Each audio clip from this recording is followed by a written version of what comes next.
स्वागत है आप सभी का हमारे इस YouTube चैनल डिजिटल ज्ञान दर्पण में। आज हम प्रयागराज में जहां गंगा यमुना सरस्वती का मिलन होता है के बारे में बात करेंगे कि क्या संगम में स्नान करने से मनुष्य के जीवन में कितना आवश्यक है। आप सभी जानते होंगे कि प्रयागराज में गंगा यमुना और सरस्वती का मिलन होता है। उस जगह को संगम या त्रिवेणी घाट कहते हैं। जहाँ तीन नदियों का मिलन होता है वहाँ त्रिवेणी कहा जाता है। आपको ध्यान रहे कि आप संगम में स्नान के बाद त्रिवेणी घाट के समीप ही किले में स्थित अक्षयवट के दर्शन जरूर करें, तभी आपकी यात्रा सफल मानी जाती है। वहीं आपको सरस्वती कूप के दर्शन भी होंगे।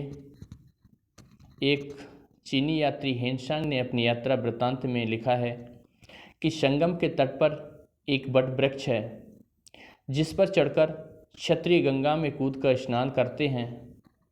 एक अन्य मान्यता के अनुसार जिस किसी व्यक्ति की मृत्यु त्रिवेणी घाट यानी संगम तट पर होती है वह सीधे स्वर्ग को जाते हैं।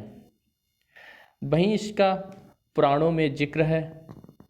भागवत के अनुसार यदि किसी को मोक्ष प्राप्त करने की इच्छा होती थी तो वह व्यक्ति अक्षयवट के वृक्ष के ऊपर चढ़कर सरस्वती कुआं में छलांग लगाकर अपनी जीवन लीला समाप्त कर स्वर्ग को प्राप्त कर सकता था, जिससे वह अपने जन्म मरण के बंधन से मुक्त हो जाता था।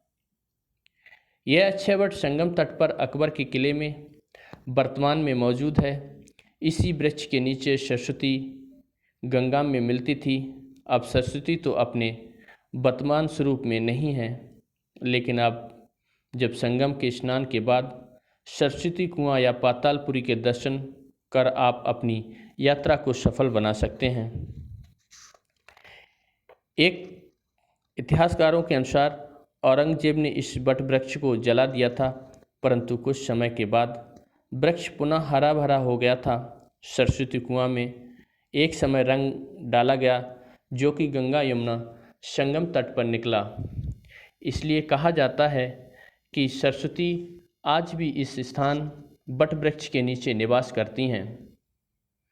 यह कुआं 10 फीट नीचे जमीन के अंदर है।